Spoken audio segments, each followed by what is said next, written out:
We are group two, and our topic of analysis is to predict the health of an individual using financial factors. So for this analysis, we are using a data set provided by the Consumer Financial Protection Bureau. They released this data set in 2017, the Financial Wellbeing Survey data. So this data set is a comprehensive survey of the US population. They designed it very well to include people from various demographics, people from different backgrounds, and also the questions were designed very well in including all kind of financial factors possible. For to find this data set, we followed a very thorough approach, which we have mentioned here. Our objective is to predict the health as deemed by an individual. We have strong reason to believe that the health of an individual is determined by their financial factors, not just by the food they eat or by their environments, but also by their financial factors. And we want to figure out if this is true, if this hypothesis is true, and what factors actually contribute to the health of an individual. Um, we are ensuring that the analysis that we are doing is completely focused on big data. Even though this data is small, it has around 6,000 rows and 200 columns. We are ensuring that the steps we are following, the procedure that we are following in an analysis, is in such a way that even if the data set is scaled up, our program would be able to perfectly do distributed processing in the driver node, and the data would reside in the data node. But even though that's not the situation right now, this is what we assume. For our analysis, we have certain steps to pre-prepare the data so that our model will be able to make best use of it. We drop columns which are not required, drop rows which either have missing values or which do not add much to the predictability of the model, to predictability of the model. We also impute missing values, depending it's either mean, median, mode imputation according to the type of data. We scale numerical columns. There were very few of them. We do that, and we also do one-hot encoding on nominal data. So this data set is a lot of data, a lot of values, response labels within this data set is ordinal. So the data is ordered, and that in the sense that the low values correspond to something light, and the higher values correspond to something heavy, right? So we only encoded the nominal data, and we proceeded with our analysis. So I'll pass on to Nitika, who will talk about the remaining steps in our analysis. Hi, sure, Joe. So talking about a target variable, Joe, can you scroll down to the part where we have, yeah. So talking about a target variable, initially we had multiple classes and they were distributed among 5 different categories in increasing order of health condition. Specifically, class 0 represented poor health, while class 5 denoted excellent health condition. So to improve our model's efficiency and increase the correlation between our target variable and all other variables, we transformed our original multi-class target variable into a binary class variable. And to achieve this, what we did is we combined the classes 1 and 2 into class 0, which represented poor health, while classes 3, 4, and 5 were combined into class 1, representing good health. Moving on to the class imbalance part. So to address the issue of imbalance, we performed oversampling on the target variable.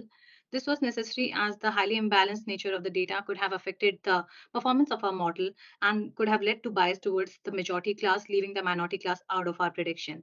So we performed oversampling on our target variable, and we were able to make the occurrences of the two classes equal in our data set, which helped improve our accuracy and the fairness of our model.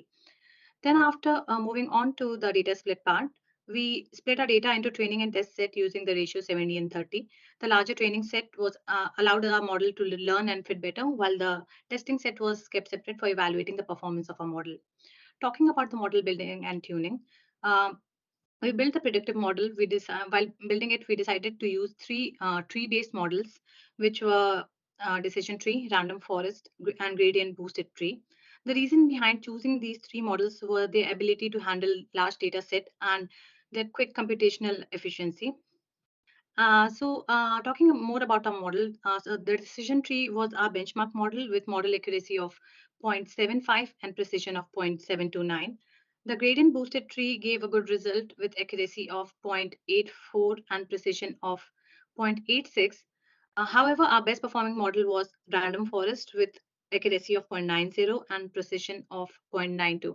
Over to you, Kevin, for the result part.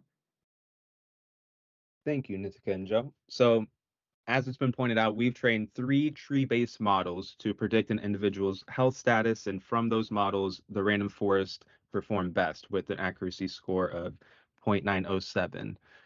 The high accuracy, in addition to the high score for sensitivity, specificity, and precision, indicate that this random forest model performs well predicting both good health and poor health instances. Additionally, the AUC score of 0.913 is a strong indicator that it's able to differentiate between both categories of poor health and good health, and certainly performs better than a baseline of random chance of an AUC of 0.5. And from this random forest model, we've looked at the feature importances to see specifically which columns and features are most influential to the score. Two of the highest scored ones are the survey responses for SWB2, and similarly self-control _2 is one of those as well. And those are both subjective measures for survey responses, indicating they're optimistic about their future, they're good at resisting temptation, and indicate they have higher levels of self-control or positive outlook that could be associated with behaviors like maintaining a healthy diet, exercising regularly, and whatnot. But also a little further down, we do have hundreds of features here, and we see that there are some more objective measures that are influential, like generation, household size, and things of that nature. So there's a variety of factors just beyond the subjective well-being and self-control of an individual that do, correlate to the target that we're predicting. However, from these feature importances in the model, we see this could be effective in identifying individuals who are at risk for poor health outcomes, possibly to help with targeted intervention by healthcare providers, to help identify where intervention may be needed as far as lifestyle counseling, medication management, or the such. So from that model, Sarmad, I'll pass it on to you. Thank you, Kevin. So I was responsible for creating the visualization for this data set. So I created a sample from the health data set. Then I created a subset of the Spark data frame. The data was still distributed, but not in the master data node. So by the help of few queries, I converted the data set into pandas and then distributed into master node and then created visualization. So for the first visualization, if Joe, can you please scroll up for the first visualizations? Yeah, so the first few visualizations were very basic, simple visualization showing the income and the health of people. Uh, it showed that there were more people in one particular group of income, uh, which is shown by figure 1. Our model showed that class 3 had, yeah, this one. Our model showed that class 3 had good health, and you can see from this one that the column 3 is the highest one. So this is these visualizations are just breaking down each of those columns into separate groups and see where they stand. So if you can, Joe, can you please scroll down?